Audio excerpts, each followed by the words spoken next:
Às vezes, ao mesmo tempo que eu estou com raiva, eu já estou feliz. Às vezes, ao mesmo tempo que eu estou triste, eu já estou alegre. Elas mudam. Então, elas não podem nos dominar. E hoje, através da palavra de Deus, a gente vai conseguir entender o porquê.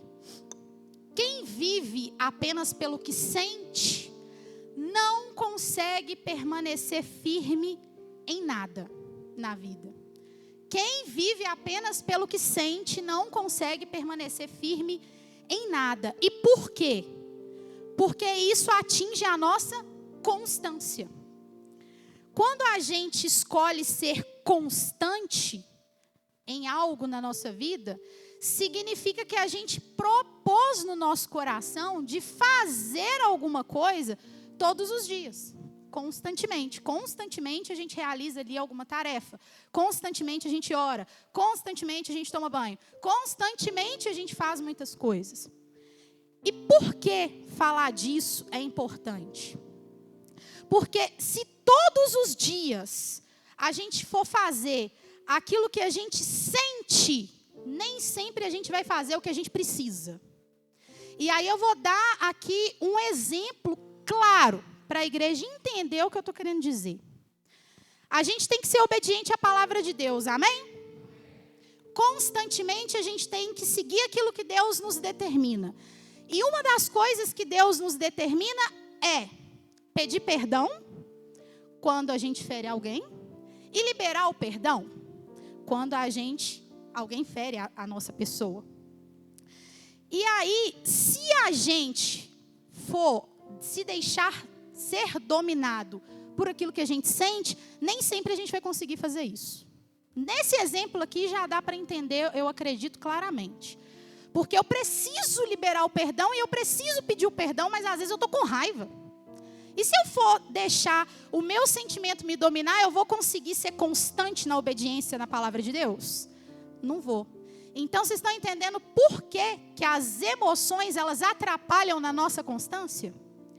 Aqui eu trouxe o significado de constância.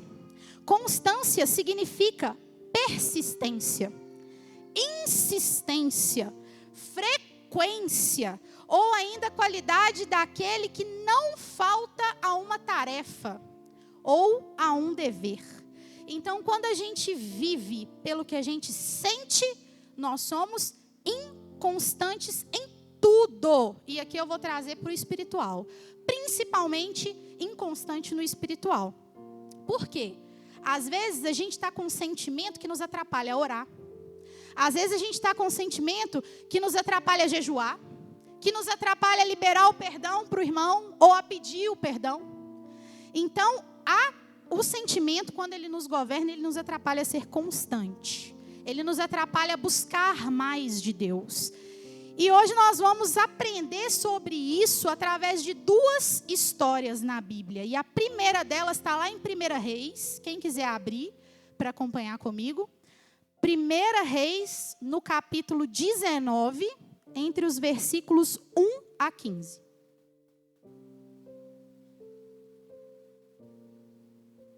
Primeira Reis, capítulo 19, entre os versículos 1 a 15.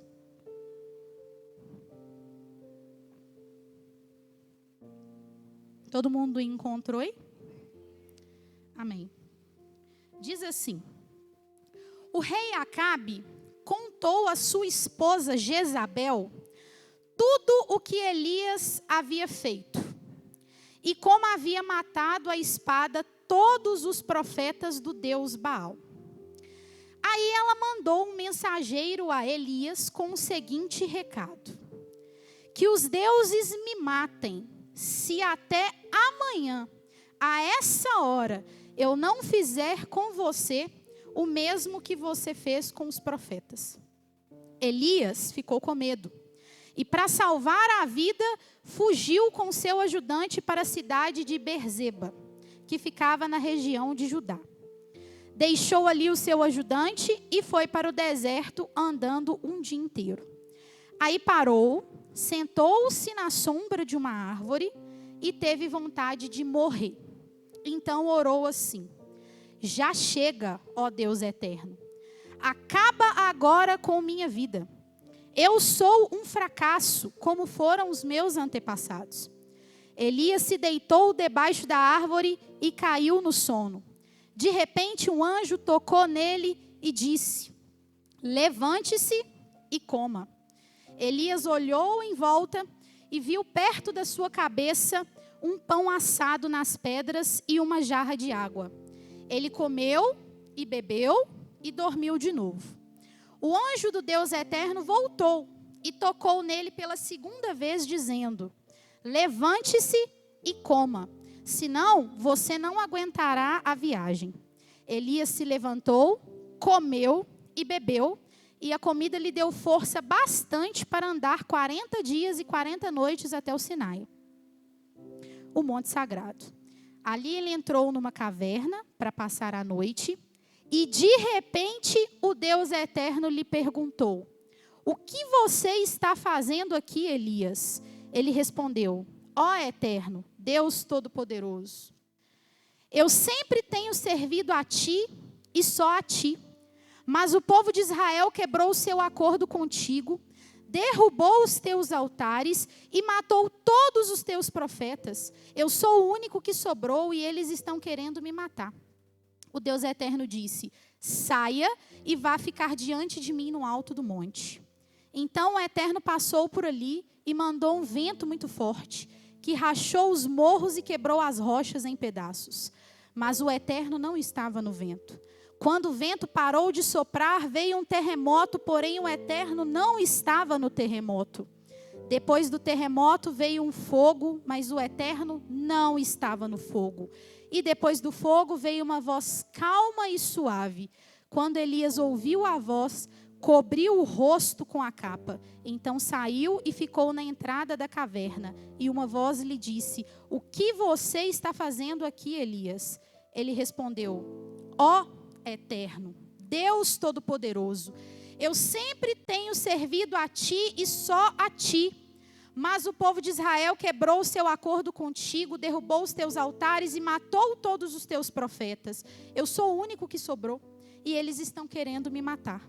Então Deus Eterno disse: volte para o deserto que fica perto de Damasco. Chegando lá, entre na cidade e unja a Azael como rei da Síria.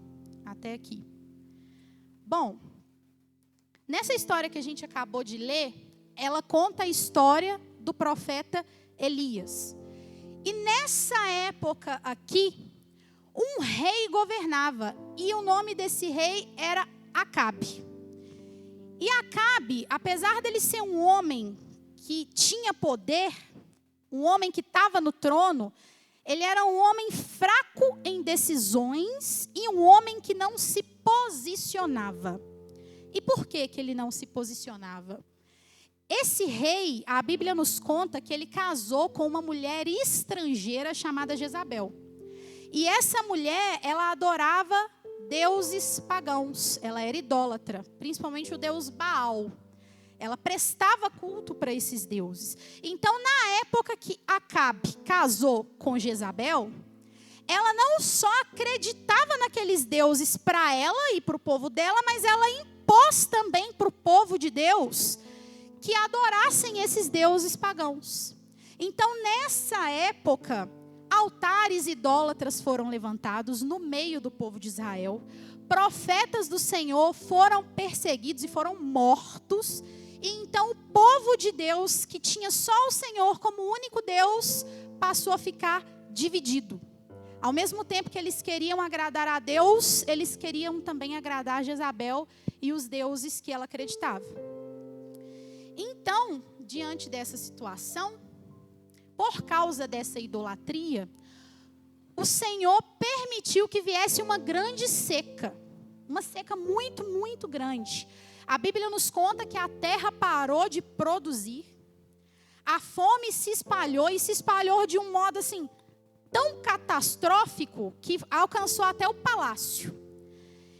Então, no capítulo 18, a gente leu aqui o 19. Quem não conhece a história, depois eu convido a ler para entender melhor. No capítulo 18, a Bíblia nos conta que a situação estava tão grave que o próprio rei saiu do palácio e foi à procura de água. E aí quando ele sai do palácio e vai à procura de água, ele encontra com o profeta Elias no meio do caminho. E ele é tão fraco que em vez dele assumir a responsabilidade, ele aponta o erro para Elias e fala assim: a seca é por culpa sua. E aí Elias fala com ele assim: não, a seca é por causa do afastamento do povo de Deus sob a influência de Jezabel. Por isso que está acontecendo a seca. O problema não sou eu. Então ali naquele momento Elias ele propõe para Acabe algo público. O que ele propõe? Que 2 altares fossem construídos. E o Deus que respondesse com fogo do céu, esse era o Deus que deveria ser reconhecido como o único Senhor. Então ele aceitou. Se juntaram ali o rei, os profetas de Baal ali, naquele monte, e todo o povo de Israel. Então os profetas de Baal, a Bíblia nos conta que eles começaram primeiro.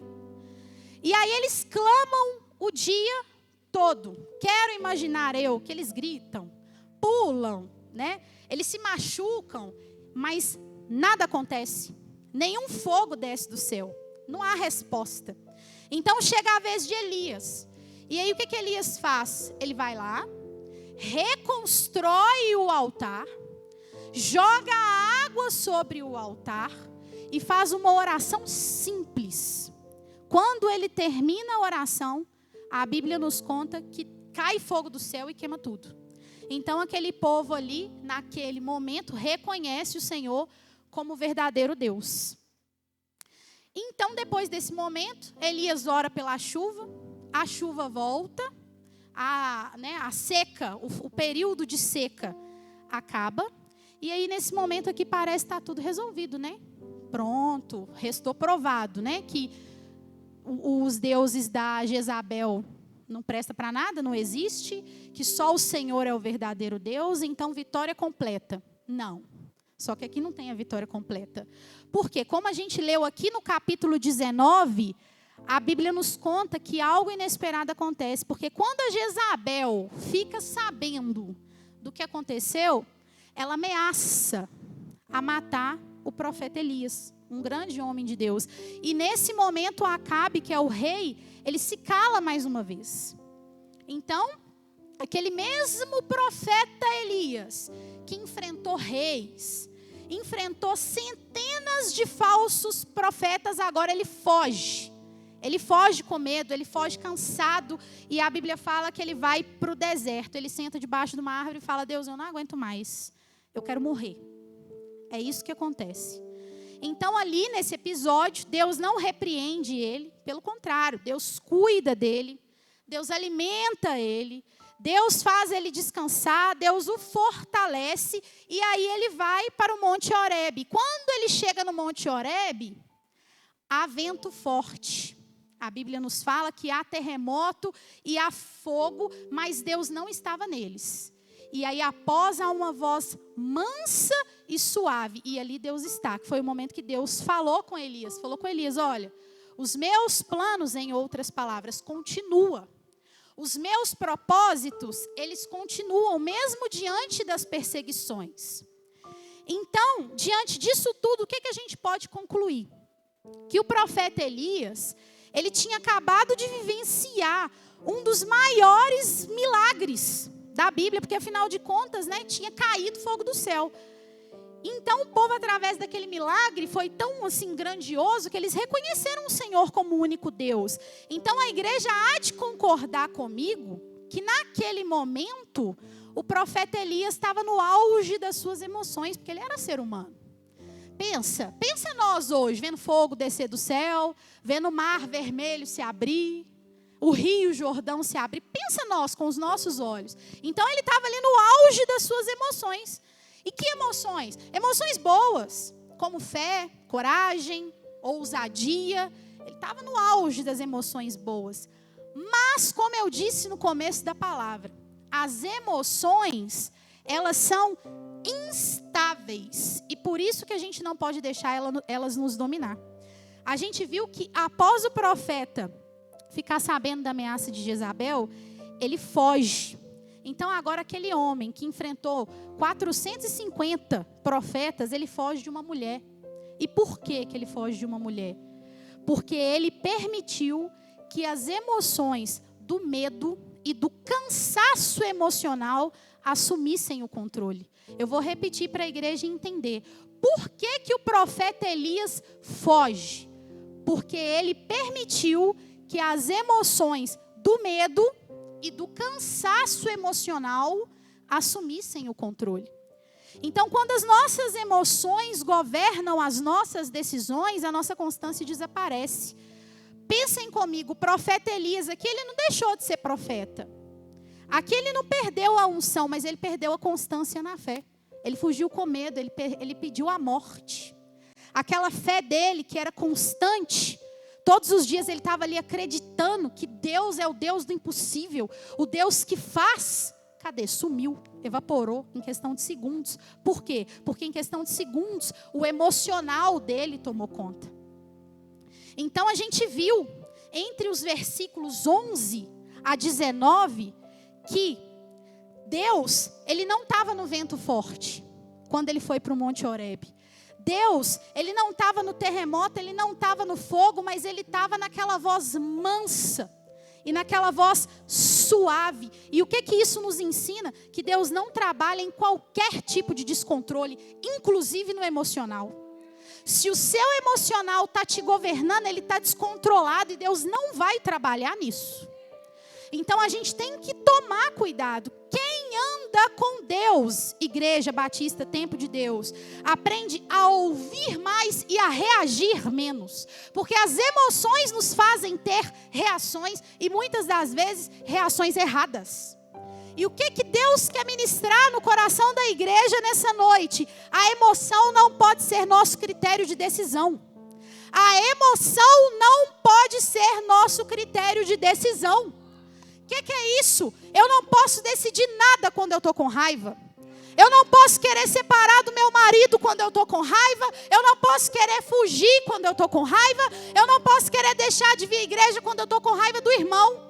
Porque o meu emocional, ele não pode falar mais alto.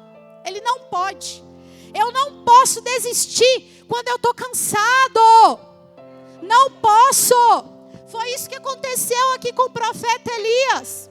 Ele quis desistir quando ele estava cansado. Ele quis a morte. Quantas vezes nós queremos a morte porque estamos passando problema no trabalho? Quantas vezes nós queremos desistir do nosso ministério quando está com problema com alguém? Quantas vezes nós queremos desistir até mesmo da nossa própria salvação?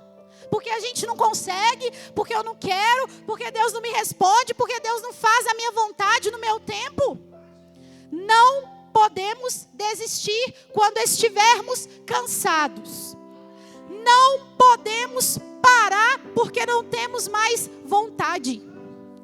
Muitas vezes eu não tenho vontade de orar, mas eu posso parar.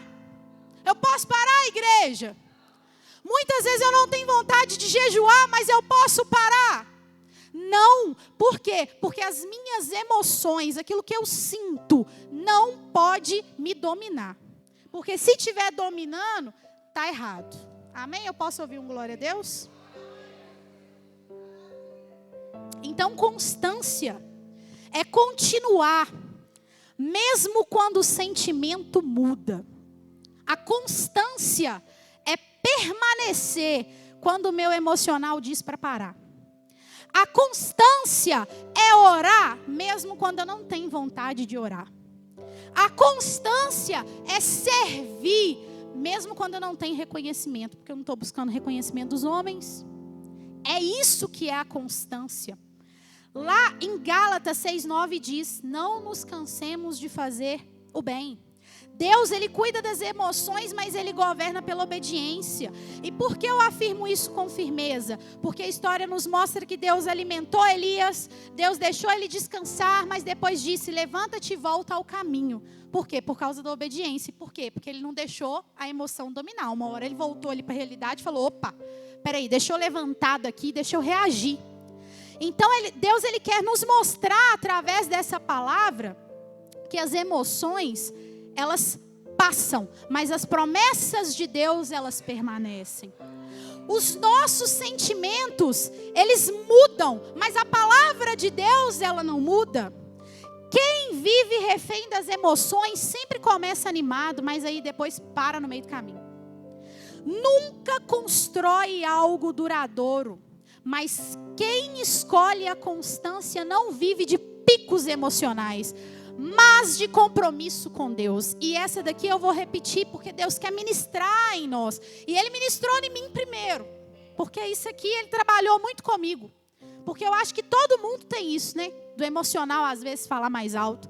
Olha só, quem não é constante, deixa as emoções te dominar, não vive de picos emocionais, mas vive de compromisso com Deus. E o que é pico emocional? Hoje eu quero. Não, está no começo do ano, eu vou ficar, vou todos os cultos, eu vou estar lá, vou orar, vou jejuar, vou fazer. Chega no meio do ano, cadê? Por quê? Porque é o emocional, não é o compromisso com Deus. Então, que a gente não possa esquecer que a maturidade espiritual, ela começa quando eu paro de perguntar o que eu sinto e eu começo a perguntar o que Deus quer de mim. Porque às vezes eu estou sentindo raiva do João. Eu não quero ver a cara do João, mas o que Deus quer de mim? Que eu vou lá e peço perdão. Então a gente tem que se atentar a isso. E além da história de Elias, eu trouxe aqui também uma outra história que vai nos ensinar muito também. Lá em Mateus, no capítulo 14, entre os versículos 22 a 33.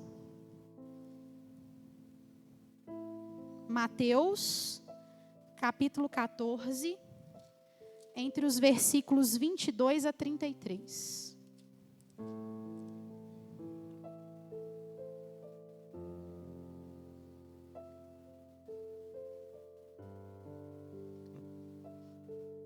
Todos encontraram? Diz assim: logo depois, Jesus ordenou aos discípulos que entrassem no barco e fossem na frente para o outro lado do lago, enquanto ele mandava o povo embora. Depois que mandou o povo embora, Jesus subiu um monte para orar sozinho. Quando chegou a noite, ele estava ali, só. Nesse momento, o barco já estava no meio do lago, e as ondas batiam com força no barco, porque o vento soprava contra eles. Já de madrugada, entre as 3 e 6 horas, Jesus foi até eles andando em cima da água. Quando os discípulos viram Jesus andando em cima da água, ficaram apavorados e disseram: é um fantasma, e gritaram de medo. Nesse instante, Jesus disse: coragem, sou eu, não tenham medo. Então Pedro disse: se é o Senhor que está aí, mande-me andar em cima da água até onde o Senhor está. Venha, respondeu Jesus. Pedro saiu do barco e começou a andar em cima da água em direção a Jesus. Eu falei até o 33, né? Isso mesmo. Quando ele sentiu o vento, ficou com medo e começou a afundar. Então gritou: Senhor, salve-me. Imediatamente Jesus estendeu a mão, segurou Pedro e disse: como a sua fé é pequena, por que é que você duvidou? Então os dois entraram no barco e o vento se acalmou. E os discípulos adoraram Jesus dizendo: de fato o Senhor é Filho de Deus. Aqui a gente está diante do episódio que Jesus andou em cima das águas. Então os discípulos estavam ali no barco, no meio do mar, e uma grande tempestade se levantou. O vento era forte. A Bíblia conta aqui para nós que as ondas batiam forte. De repente, eles viram Jesus. Então, Pedro, tomado por um impulso emocional, no momento ali positivo, né? Porque ele estava com fé, com coragem, com entusiasmo. Ele responde: Senhor, se és tu, manda-me ir até ti sobre as águas. E Jesus fala: vem. Então, Pedro sai do barco. Observem que enquanto Pedro mantém os olhos em Jesus, ele anda sobre as águas. O impossível, ele acontece porque ele está obedecendo a palavra de Deus. Então isso nos ensina algo muito importante. Pedro, ele não começou a afundar porque o vento aumentou. Mas Pedro, ele começou a afundar porque o medo falou mais alto. E aqui mais uma vez, mais uma história, a gente vê o emocional tomando conta e mais uma vez dando ruim. Então por isso que Deus quer nos alertar. Ele começou bem. Pedro começou cheio de fé, ele começou com ousadia, mas ele perdeu a constância disso no meio do caminho porque ele deixou a emoção entrar. E aqui que está a ligação direta de Elias com Pedro. Porque Elias, como eu contei para vocês, ele venceu ali, através da permissão do Senhor ali no Monte Carmelo, por causa da fé. Pedro aqui, ele vivenciou esse milagre por causa da coragem, mas ambos viveram aí esse descontrole emocional e acabou atrapalhando aquilo que Deus tinha. Então, quando as emoções mudam, né? Quando a gente deixa entrar o medo, quando a gente deixa entrar o cansaço, quando a gente deixa entrar essas coisas, a insegurança sempre dá ruim. E isso nos mostra algo muito importante que a gente não pode esquecer. O maior desafio não é começar bem, é permanecer bem. E é exatamente nisso aí que está a constância. Então, a gente tem que tomar esse cuidado, porque nesse processo aí, vão acontecer coisas que vão mexer com o nosso emocional. E Deus, Ele quer ministrar em nós isso. E aqui também eu fiquei refletindo nisso e pensando, e vocês vão de concordar comigo. Pedro, a Bíblia não fala que ele afundou de uma vez. A Bíblia fala que ele começa a afundar. E aqui está algo muito importante, porque ninguém se perde espiritualmente de uma vez. Ninguém se perde de uma hora para outra. Não é assim que funciona. A gente tem que tomar esse cuidado, porque primeiro a gente perde o foco.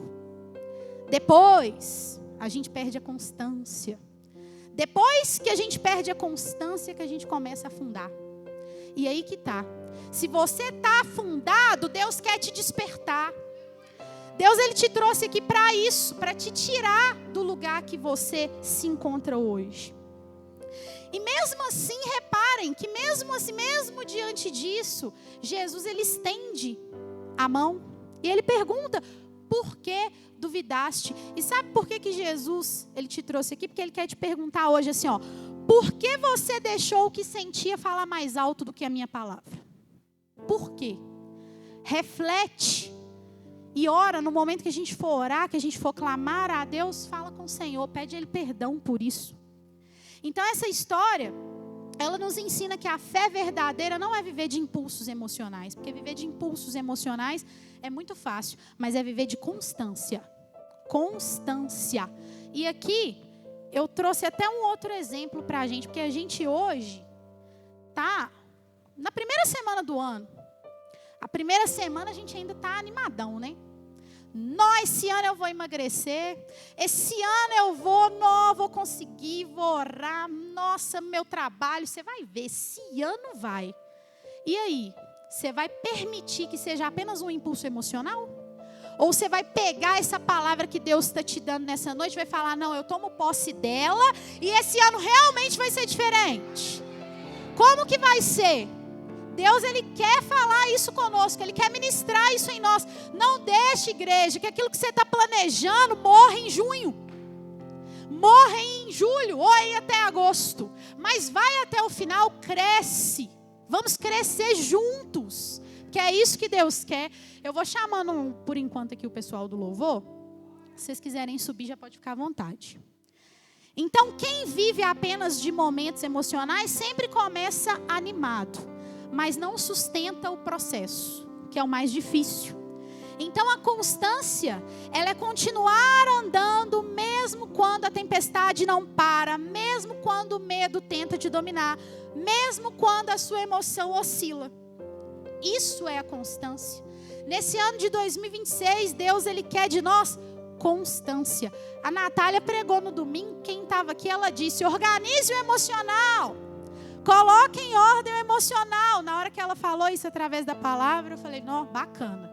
Vou até falar, porque é o que Deus quer de nós. Vamos organizar o nosso emocional. Não vamos deixar que ele nos domine. Assim como Elias precisou aprender que Deus não trabalha no descontrole emocional, Pedro precisou aprender que andar com Jesus exige foco. E é isso que a gente precisa levar para nós nessa noite. Deus, Ele não nos chama para viver de picos, mas de uma caminhada diária, uma caminhada firme, uma caminhada de obediência, uma caminhada perseverante. E aqui, para finalizar, eu trouxe aqui algumas observações conclusivas importantes.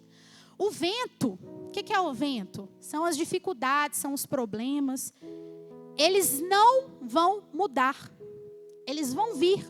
Mas quem decide se vai afundar ou não, somos nós, através do nosso posicionamento. Quem vive pelo que sente, lembre-se, vai começar forte, mas vai parar no meio. Não somos nós. Esses não somos nós. E a constância é continuar olhando para Jesus quando o emocional manda parar. Então aqui essa segunda história de Pedro, ela reforça exatamente a verdade ensinada por Elias. E qual verdade é essa? Emoções passam, mas a obediência sustenta a caminhada. Amém? Então eu espero que o Senhor tenha ministrado no coração de vocês. Eu não vou estender, mas a gente vai orar. E eu convido vocês a ficarem de pé para que a gente possa orar, a gente possa falar com o Senhor, clamar o Senhor nessa noite. Fala com o Senhor, peça para Ele perdão se você até hoje tem deixado as suas emoções te governarem. Peça ao Senhor perdão, Ele está te dando uma oportunidade.